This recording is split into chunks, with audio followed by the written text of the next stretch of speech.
Nikamuuliza kwamba nimeshasikia tetesi gani kuhusu Wantu. Na wewe ukamjibuje?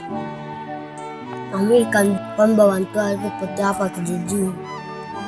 Hapo sawa kama ulimjibu hivyo. Maana ungelichanganya hapo tu kidogo, maana kuna jambo alikopa analipeleleza. Na mimi ndio hivyo nilivyomhofia. Hapo sawa, na mimi naelekea nyumbani. Okay, haina shida.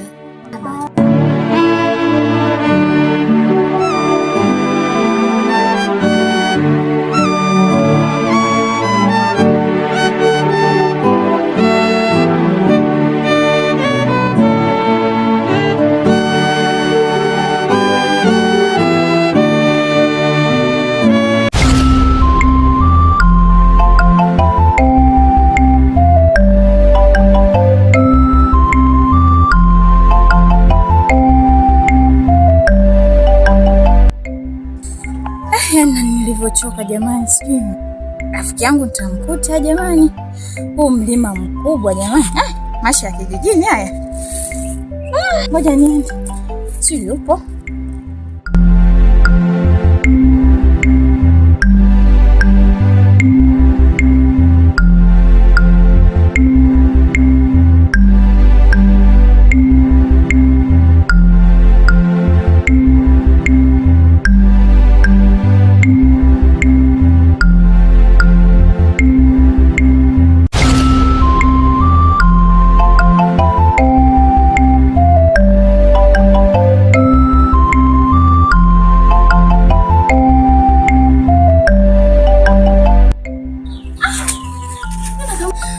Kama nimechoka mimi jamani. Alafu niende nikuta yupo jamani, mimi hasira. Mlima huu jamani.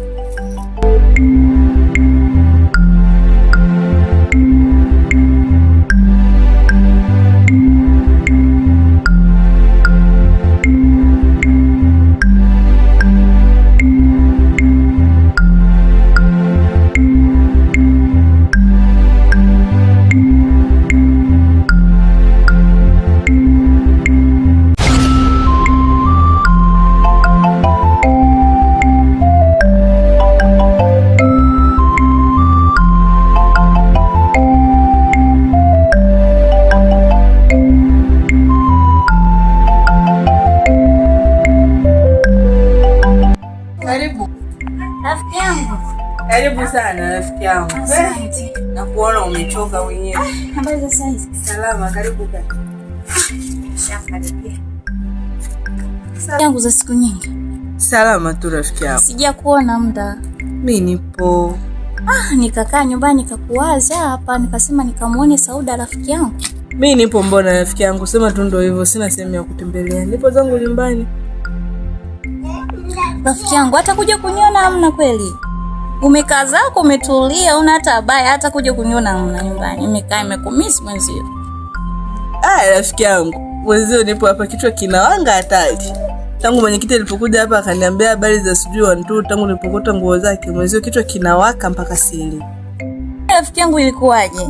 Kwani kichwa kikuanga hivyo kinawaka moto? Shida nini? Yaani wewe acha tu rafiki yangu. Taarifa za Wantu mpaka leo Wantu hajawahi kuonekana. Kwa siku moja nilienda zangu bondeni kule kukata majani ya mbuzi. Saa ngapi nisikutane na nguo zake, ilikuwa ni t-shirt na kanda mbili nakumbuka. Nikazichukua moja kwa moja mpaka kwa mke wake. Nikafika nikamuuliza mke wake, akaniambia sijui ana siku 2, sijui siku 3 hayupo nyumbani. Nikachukua zile nguo nikaziacha pale. Nikaziacha nikarudi zangu nyumbani, lakini baada ya siku mwenyekiti si akanifuata. Eti kwamba mimi ndo nimekuta zile nguo naweza nikajua Wantu alipo. Shoga yangu sielewi. Ndugu yangu, kumbe ndo kilichokukuta hicho? Makubwa haya. Kwa hiyo hujui Wantu alipo? Sasa mimi nitajuaje shoga yangu? Nguo nimezikuta tu kwenye majani. Yaani kufanya tu Somalia wema rafiki yangu ndo imekuwa shida kwangu. Rafiki yangu, kwani ulivyomuuliza mke wake labda mke wake ajui au amna mtu mwingine anayejua labda Wantu au akuaga mtu yeyote pale?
Vipi, imekamilika? Kila kitu kimekaa sawa. Kwa heri bwana.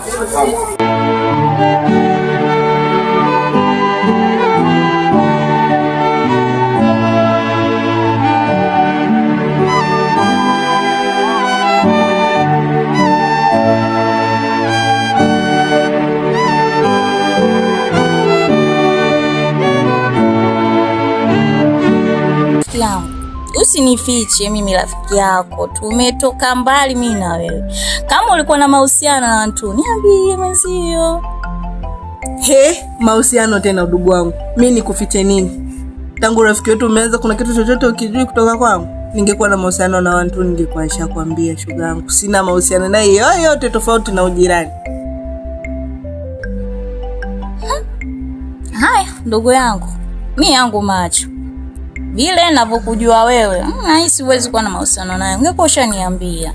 Nakujua vizuri tu rafiki yangu. Ndio hivyo rafiki yangu, yani mpaka sielewi mwenzako. Sijui nawaza wewe mkaka watu sio tapatikana, sijui ndio moja kwa moja sielewi. Yani sasa ndo nawaza kipotea moja kwa moja kesi ya kwangu. Ndio shabeba hiyo. Ila usijali, kila kitu kitakuwa sawa. Sherere changu hicho. Sio kila ele, usemaji wema huo. Moyo. Sasa watu wanaelewa basi ndugu yangu. Wataelewa kama hujui. Hata kuje mwenyewe. Ambia lakini uko nyumbani wazima. Nyumbani wazima kama unavyojua. Tuko kabisa. Shemeji yangu siku hizi simuoni naye. Shemeji yako tunajua mambo mengi. Ashikiki.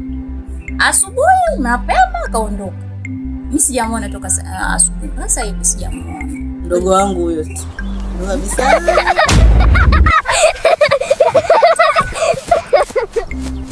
Hicho kicheko kimetokea wapi? Rafiki yangu mimi sijui. Kuna watoto hapo maeneo haya kweli jamani? Labda kuna watoto. Hebu nenda uangalie tu.